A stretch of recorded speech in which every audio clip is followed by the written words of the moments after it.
Buenos días. Es un placer enorme para mí poder estar aquí y dar esta charla.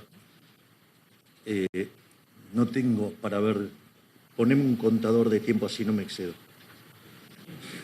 Sí, ya ocurre cuando me entusiasmo, entonces quiero respetar el tiempo de todos ustedes. Básicamente la charla va a tener dos partes. Una parte que tiene que ver con el mecanismo de toma de decisiones, es decir, cómo nosotros diseñamos nuestra política de Estado.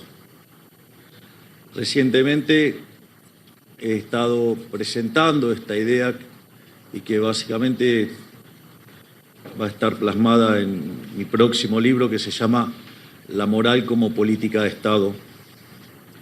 Concretamente, nosotros tenemos como objetivo hacer de Argentina el país más libre del mundo,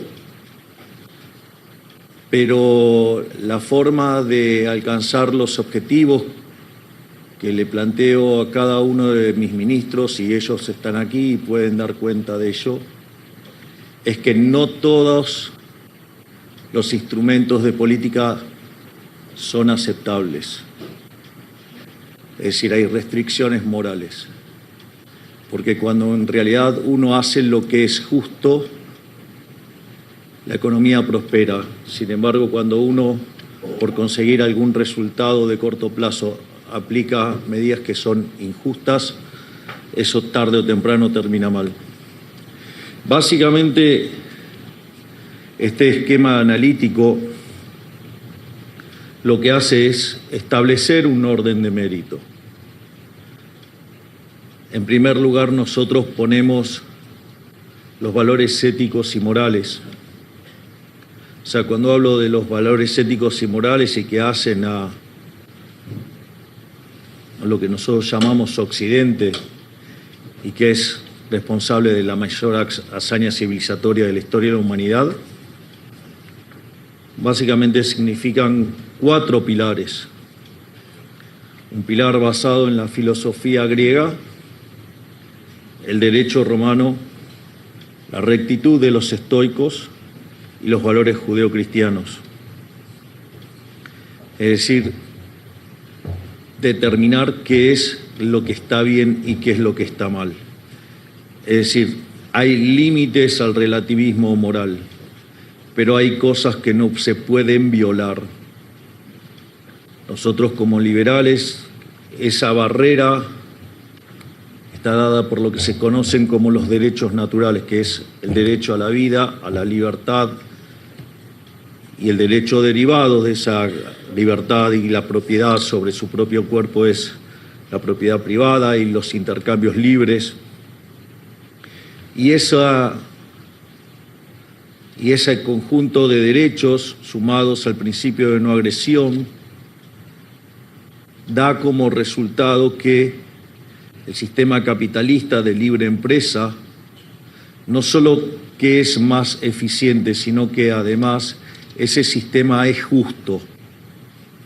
Este no es un tema menor, eso está probado en la charla que di en el mes de enero en Davos, en el punto 2 de la conferencia.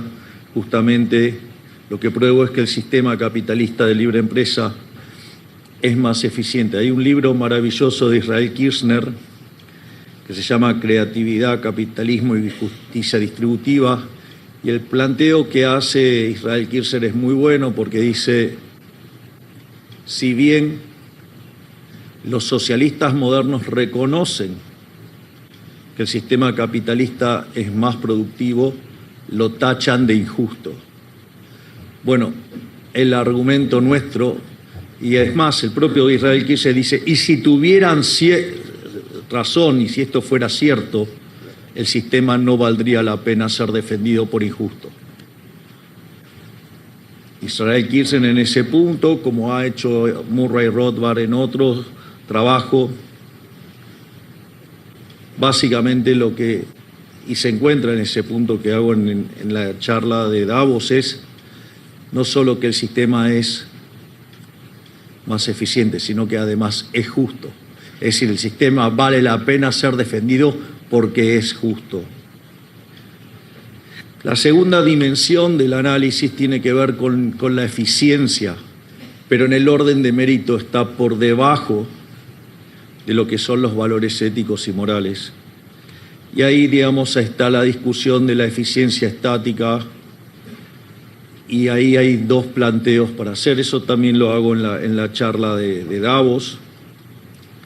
Y es que, si uno lo piensa, hay dos formas de mostrar la cuestión de la eficiencia del sistema capitalista de libre empresa. Una es la tradicional, que utiliza la teoría neoclásica, digamos, que trata de reproducir la idea de la mano invisible de Adam Smith. Digamos que en el día de ayer se cumplieron 250 años de esa obra maravillosa. Digamos, Adam Smith es alguien bastante discutido. Desde mi perspectiva, Adam Smith es a la economía lo que Gauss a la matemática, una persona que escribió 200 años adelantado a su tiempo. Pero no me voy a poner a hablar de Adam Smith porque ahí sí, digamos, o sea, se van a empezar a tirar por las ventanas. Así es que no voy a hacer eso, quédense tranquilos. Pero la visión neoclásica en equilibrio general de la optimalidad, digamos, básicamente requiere abrazar un conjunto de supuestos para conseguir una estructura matemática que no solo permita demostrar que el equilibrio existe, que es único, que es estable, sino que además, al querer demostrar que es óptimo, eso nos ata a una serie de supuestos y de estructuras matemáticas que nos lleva, voy a decirlo sin anestesia, a análisis de índole verdaderamente estúpidos,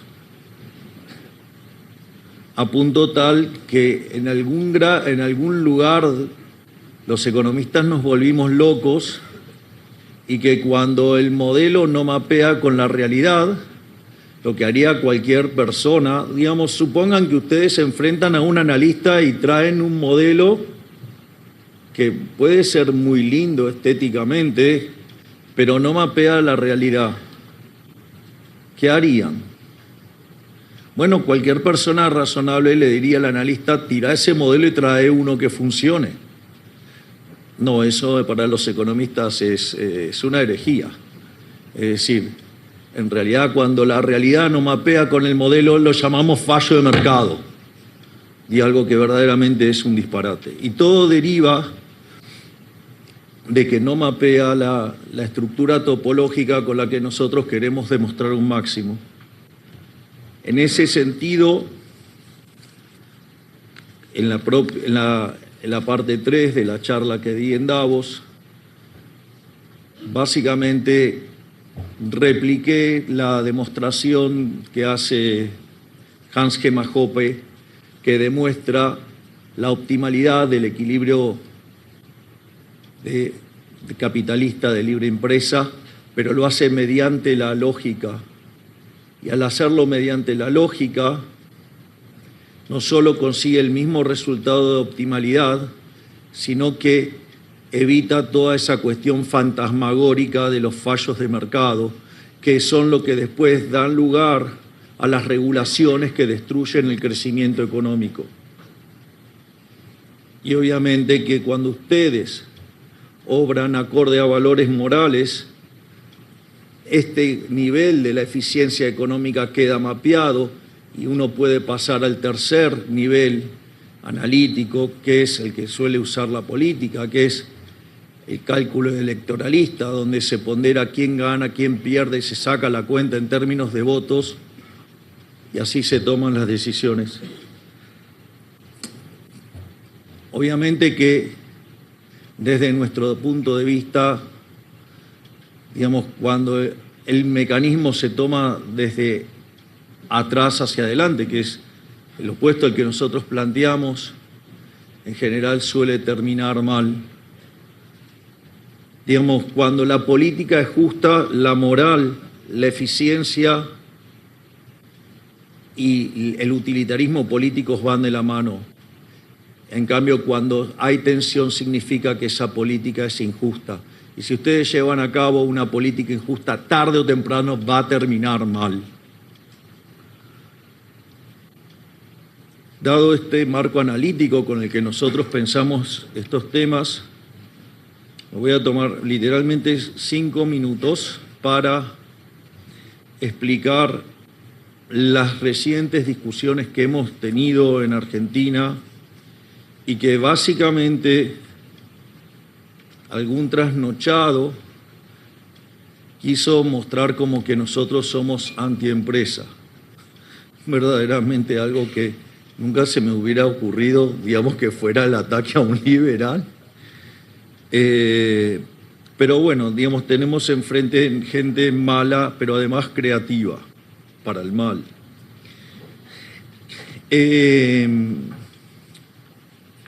Digamos, todos saben que en las últimas semanas tuve confrontaciones abiertas con Paolo Roca, con Javier Madanes Quintanilla y con el sector textil. Como nadie me puso una cara visible, digamos, no los puedo atacar de manera directa, pero sí puedo decir que los otros dos son dos empresarios prebendarios. Entonces la pregunta es, antes de todo, la pregunta es moral.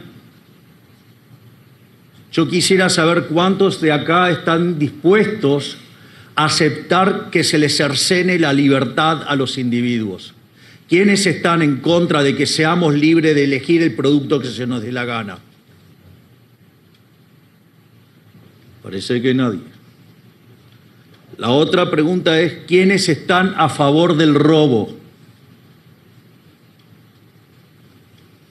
Veo que nadie.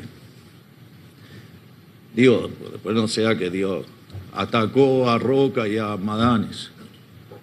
Quizás Roca, Madanes, en connivencia con políticos ladrones, atacaron a los argentinos durante muchos años, pero se terminó. Se terminó la Argentina corrupta. Porque también pregunto, ¿quién está a favor de la corrupción? Bien, es incómodo cuando uno hace estas preguntas, pero yo estoy dispuesto a hacer este debate por una Argentina mejor. Entonces ahora voy a demostrar cómo nosotros aplicamos esto a la realidad.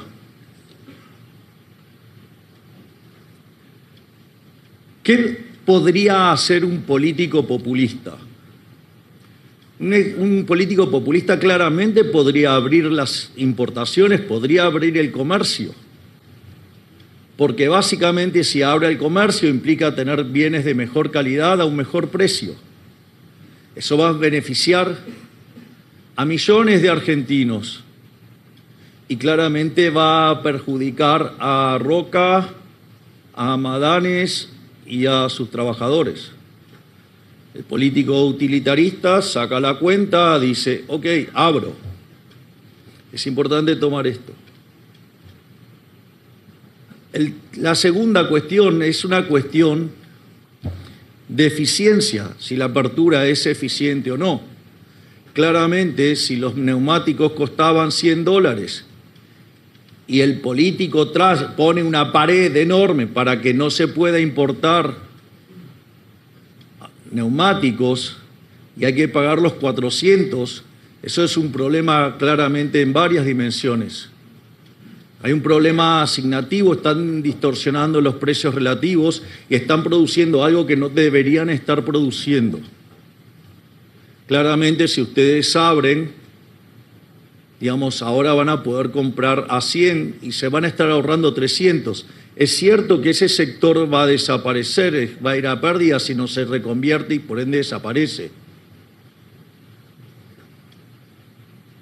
Al margen que dicho empresario haya apretado al gobierno y extorsionado al gobierno con que si no les manteníamos las barreras, entonces nos iba a tirar 920 trabajadores a la calle. Como nosotros nos dedicamos a hacer lo que es correcto, un día antes de tratarse la reforma laboral en el Congreso, nos tiró los 920 trabajadores a la calle. Es decir, no, esto no es un juego de niños. Entonces, pero la realidad es que lo que va a ocurrir es que las personas ahora van a poder ahorrar 300 y lo van a poder gastar en el resto de los bienes de la economía. Por lo tanto, los empleos que se destruyen en este sector se van a crear en otro sector que además está en condiciones de competir internacionalmente, por ende ustedes van a tener una mejor asignación de recursos, una mayor eficiencia, van a tener mayores salarios y menores precios, o sea, una mejora sustancial en la calidad de vida. Entonces, si es tan evidente, ¿por qué entonces hay un político que defiende esto? Es obvio, es corrupción.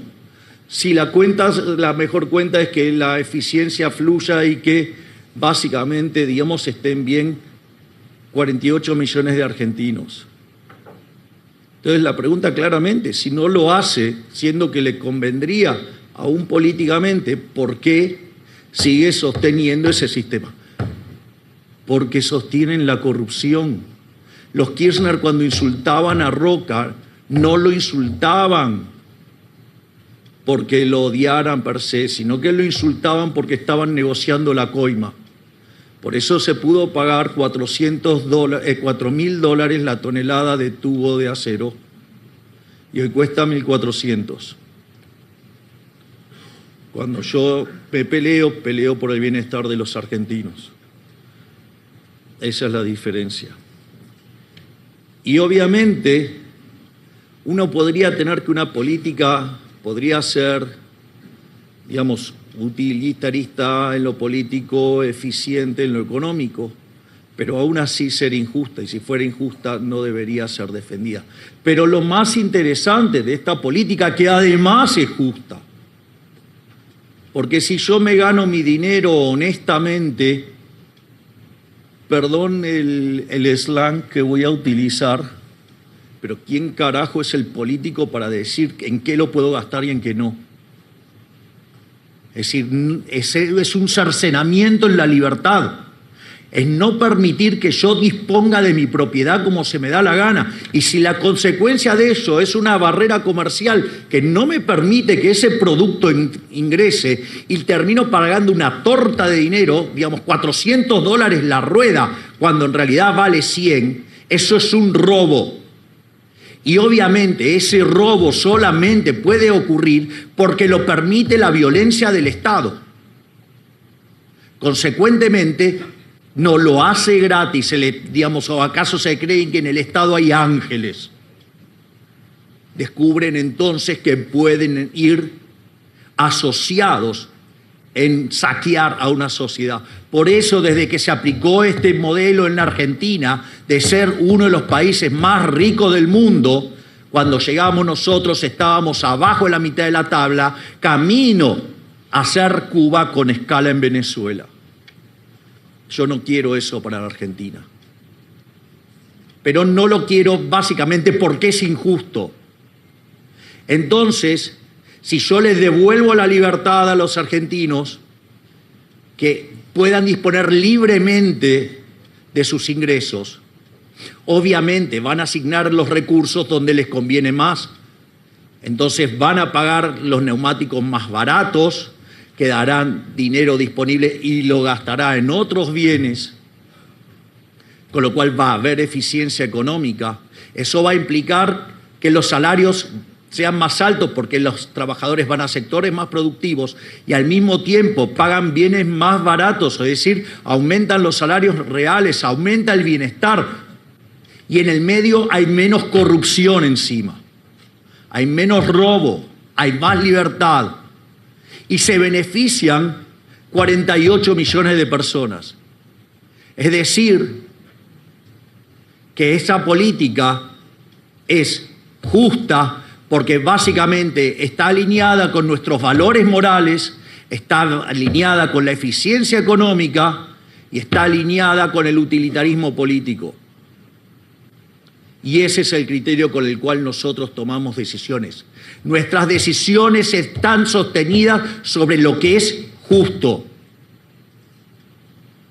Y si alguna política que fuera justa tuviera una contracara negativa desde el lado de vista electoral, para eso soy un estoico, para bancarme el costo que me tenga que bancar por hacer lo correcto. Y eso podemos dar pruebas desde el primer día, porque nosotros llegamos el primer día y teníamos déficit fiscal consolidado de 15 puntos del PBI. Y gracias a titanes como Toto Caputo, digamos, como Pablo Quirno, como Santiago Bausili, hicimos lo imposible. En un mes, gracias Juan, que ahora te veo, el responsable de inocencia fiscal. Gracias Juan. Gracias por todos los argentinos. En ese sentido, decían que era imposible ajustar esos 5 puntos en toda la presidencia. Nosotros dijimos que lo íbamos a hacer en el primer año. Toto lo logró en el primer mes. Por algo sos el mejor del mundo.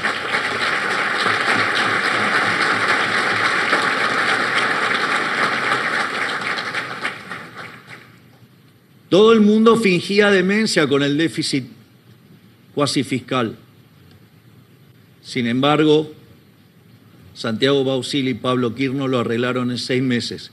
Es decir, que a los 6 meses habíamos hecho un ajuste fiscal de 15 puntos del PBI. Le devolvimos a los argentinos de bien 90.000 millones de dólares. Vaya que eso sí es hacer política.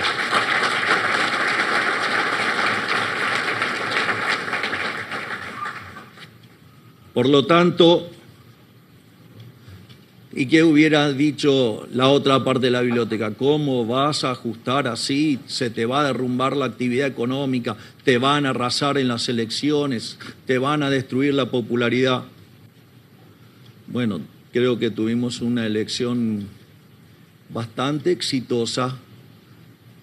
Ganamos 41 a 24 al kirchnerismo, le sacamos 17 puntos. En condiciones normales hubiera sido un triunfo en primera vuelta si hubiera sido presidencial. Por la composición de la votación ganamos la mitad de las bancas de diputados en juego, ganamos 2/3 de las bancas de senadores, le quitamos la mayoría en las 2 cámaras al peronismo y estamos pasando reformas que nunca se habían logrado en la Argentina, como la reforma laboral y como la baja en la imputabilidad. Vaya que políticamente funciona. Gracias, jefe.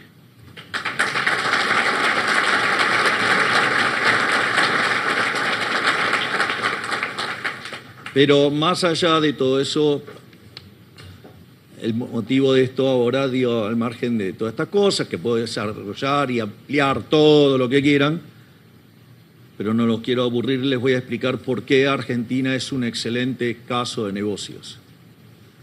O sea, básicamente cuando ustedes quieren evaluar un activo, ¿sí? Digamos, básicamente con el modelo del flujo de fondos, supongamos, hay 4 elementos determinantes en el valor.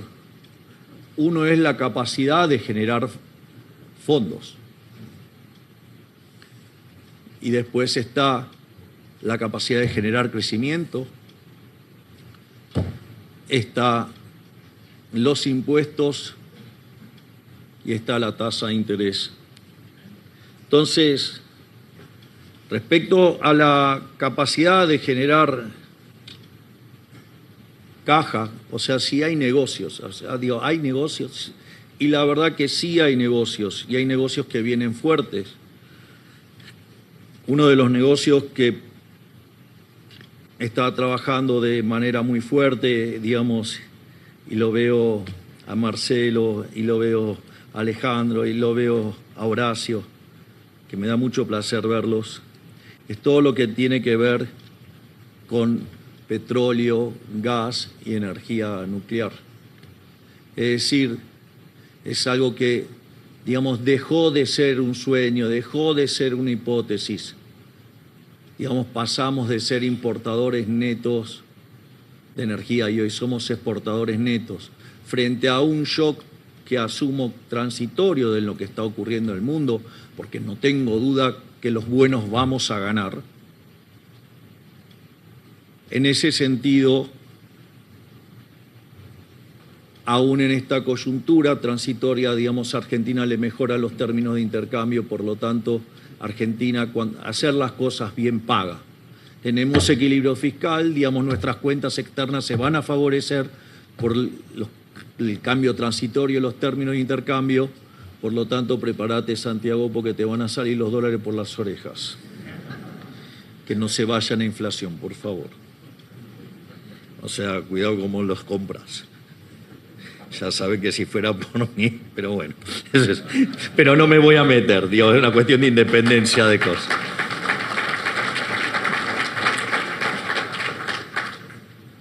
Otro sector que afortunadamente viene muy bien y que promete mucho es el caso de la minería, con proyectos de cobre, proyectos de litio, proyectos de oro, proyectos de plata, minerales raros, digamos, y obviamente uranio.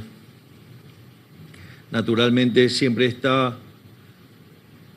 el sector que tanto ha dado a la Argentina y sigue dando y que puede dar todavía mucho más, que es el sector agropecuario. Naturalmente lo que viene de la economía del conocimiento, los data centers, ¿sí? Y obviamente todo lo que se puede hacer en el sector financiero. Nosotros cuando llegamos, los préstamos al sector privado no financiero eran un poquito menos de 4 puntos del PBI, digamos, por lo tanto la oportunidad de negocio que hay ahí es enorme porque podríamos ir, básicamente, si nos convertimos en un país razonable, podríamos ir a 70, 80%, por lo tanto, digamos, claramente hay mucho, pero mucho para crecer. Pero además, otra cosa que señalamos, el tema de los impuestos. Es decir, la forma de atacar la propiedad privada son dos, una que es explícita, que es el cobro de impuestos, y el otro son las regulaciones. Básicamente, nosotros hicimos algo que nunca se había hecho en la historia argentina y básicamente es bajamos impuestos por 2,5 puntos del PBI. Entre quitas de impuestos y reducciones de impuestos, le hemos devuelto a los argentinos 2,5 puntos del PBI. Es decir, no solamente que hemos hecho el ajuste sin subir impuestos, sino que además bajamos tanto el gasto que además bajamos 2,5 puntos de impuestos. Es decir, y eso también tiene una base fuertemente moral, porque el déficit fiscal es inmoral. Porque cuando ustedes tienen déficit lo van a tener que financiar. Si lo financian con deudas son impuestos futuros. Y eso es aberrantemente inmoral. Porque quiere decir que la fiesta de todos nosotros va a ser pagada por nuestros hijos, por nuestros nietos, algunos que no tienen la capacidad para poder defenderse en el voto porque no tienen la edad y otros porque ni siquiera nacieron. Es decir, nos vamos de joda y pagan nuestros nietos. Una cosa verdaderamente aberrante desde lo moral. Por otra parte, la emisión monetaria también es inmoral, porque es una falsificación y es una estafa que se manifiesta en el impuesto inflacionario y que además golpea más fuerte sobre los sectores más vulnerables. No por nada la tremenda caída en la tasa de inflación, que llegó a estar en torno de niveles del 300, y que en dinámica, cuando asumimos del 1,5 diario, podía haber escalado a 17.000, hoy en 32, la mayorista en 24. Eso muestra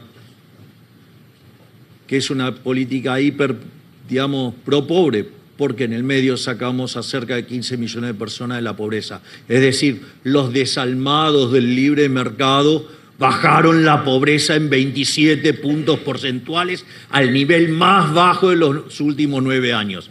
Vaya que funciona.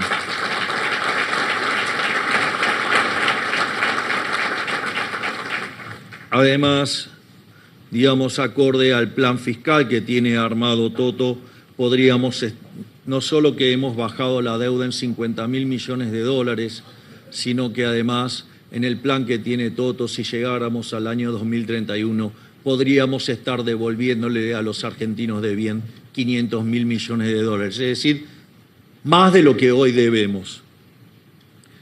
Al mismo tiempo, cuando hablamos de tasa de interés, tenemos que hablar del riesgo país. Nosotros, cuando fue la elección, el riesgo país estaba en 2.500 puntos básicos, hoy está en 550, y si uno toma el riesgo de esta administración, ya que hicimos colocaciones de deuda hasta el 2027, es decir, la voy a pagar yo. Bueno, el riesgo de esa es 220. ¿Esto qué quiere decir? Que todavía, digamos, el riesgo Cuca, ese escenario catástrofe, ese cisne negro sigue causando daño, digamos, para lo que serían las colocaciones más allá del 2027. Pero bueno, estamos haciendo todo para terminar de una vez y por todas con el populismo y en especial con el kirchnerismo. Nos fue bien en la de medio término, esperemos que nos vaya mejor en la general. A su vez, también otra cosa que también podemos mencionar es que esto va a impactar también en la tasa de crecimiento, porque si el riesgo país quedara en torno a los 550, la economía argentina crecería a tasas del 4 o 5%, mientras que si el riesgo cayera, digamos, a niveles de 220, la economía argentina podría estar creciendo al 7 u 8%, es decir, que podría estar duplicando el PBI cada, básicamente, 9 años, 10 años. El otro tema importante es que el déficit cero hace que el superávit primario cubra el pago de intereses, por ende la deuda no varía, consecuentemente la relación deuda-producto es no creciente, por ende Argentina es solvente intertemporalmente, por lo tanto tarde o temprano la tasa de interés va a bajar porque va a bajar el riesgo país, es decir, porque vamos a seguir pagando, no vamos a ceder en esa política de honrar nuestros compromisos.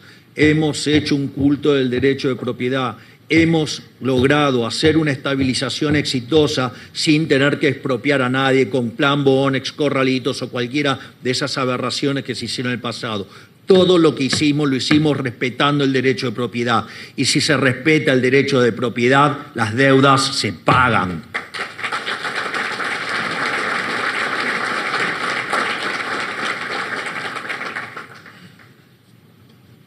Finalmente, ya, digamos, he trabajado sobre que hay flujos, he trabajado sobre los impuestos, sobre la tasa de interés.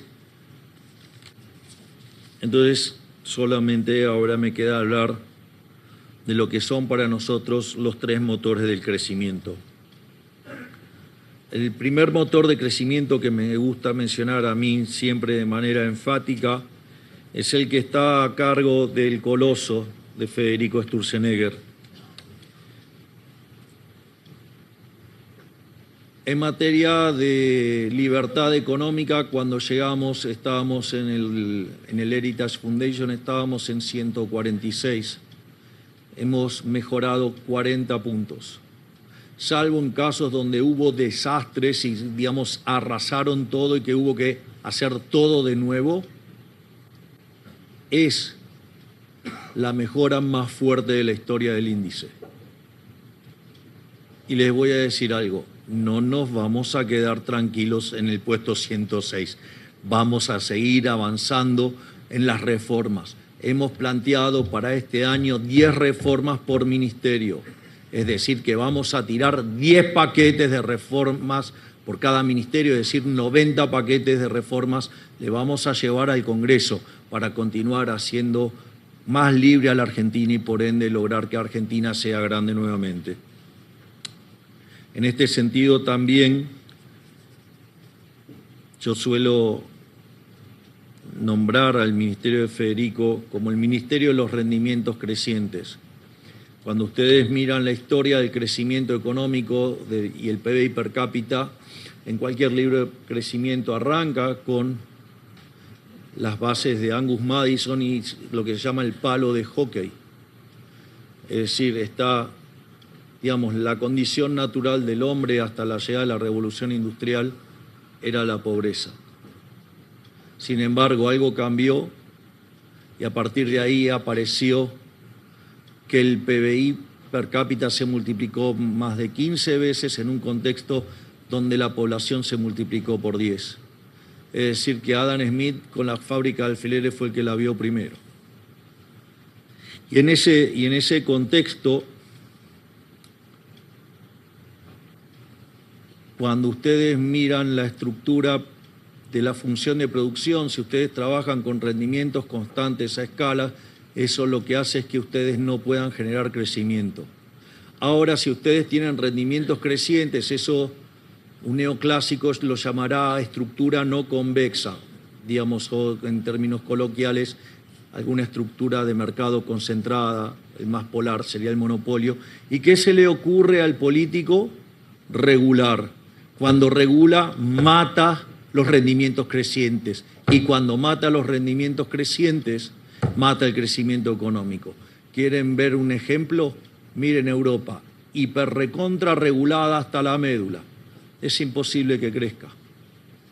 Y vaya todos los problemas que están teniendo como consecuencia de ello. Y creen que algunos de ellos, no te rías vos, no te rías. Eso hace que la solución que proponen es peor todavía que lo que hay. Así que nosotros en la dirección opuesta, entonces decidimos desregular, decidimos liberar rendimientos crecientes y eso, digamos, tiene una fuerte contrapartida en términos de crecimiento económico. Claro, pero una cosa es decirlo, pero el señor que está acá hizo 15.000 desregulaciones. Gracias, Federico.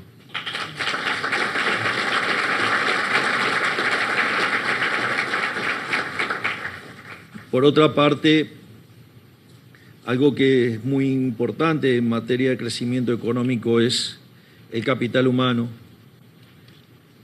Y claramente, digamos, si hemos bajado 27 puntos porcentuales la pobreza, quiere decir que hay un trabajo intenso ahí, donde claramente el primer escollo fue sacar del medio a los intermediarios. Y eso permitió duplicar la ayuda que recibían los sectores más vulnerables sin aumentar un solo peso de partida. Es decir, sacamos a los ladrones del medio y mejoró la condición de vida de los vulnerables. Obviamente que donde hay un kirchnerista pataleando hay un curro que se acabó. Entonces, si había tantos kirchneristas pataleando por esto es porque les estábamos rompiendo las cajas.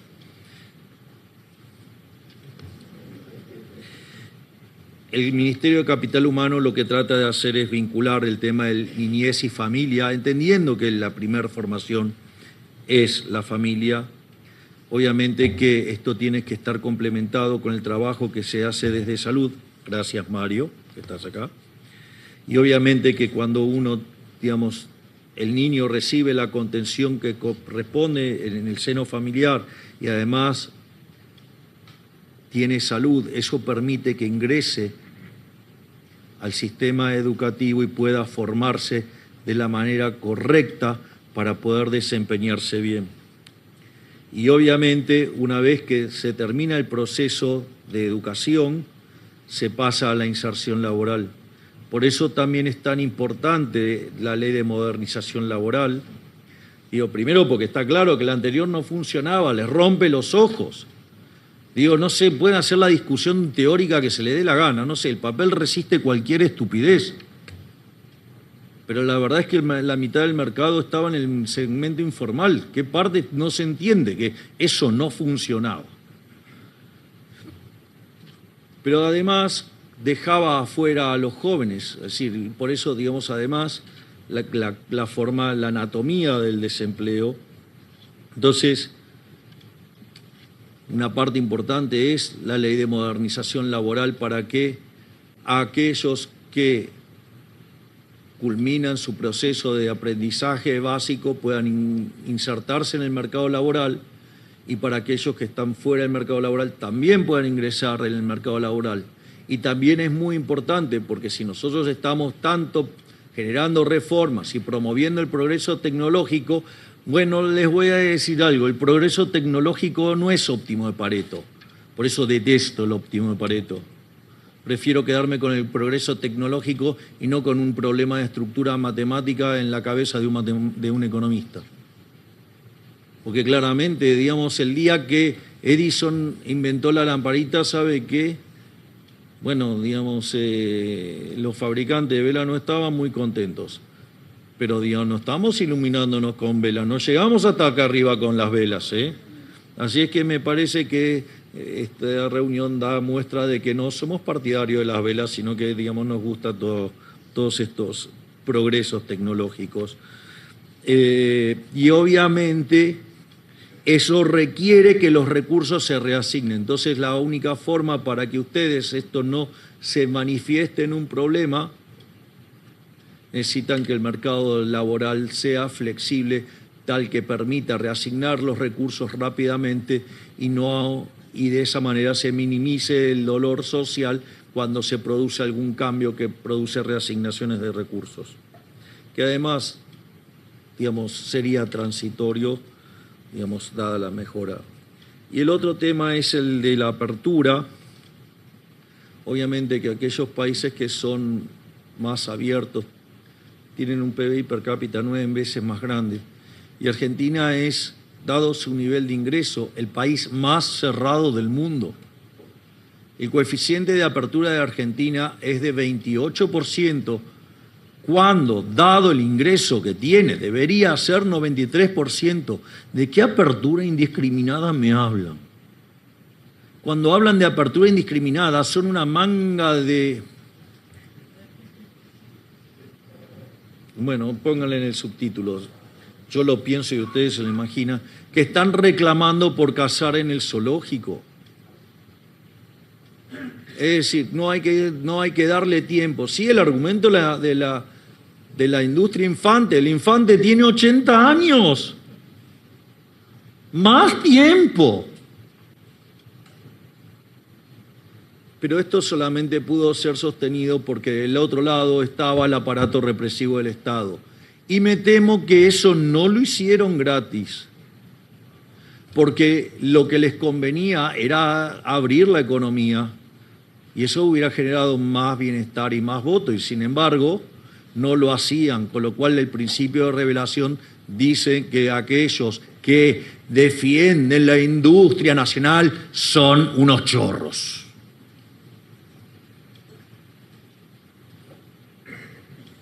Por suerte nosotros nos estamos sacando de encima a aquellos que usan el nacionalismo berreta de pacotilla para defender el robo de políticos y de empresarios prebendarios. Obviamente que todo este tipo de peleas no son gratis, hacen ruido, pero como el estoico que soy, estoy dispuesto a soportar operaciones, presiones, difamaciones, pero no voy a ceder en hacer grande la Argentina nuevamente.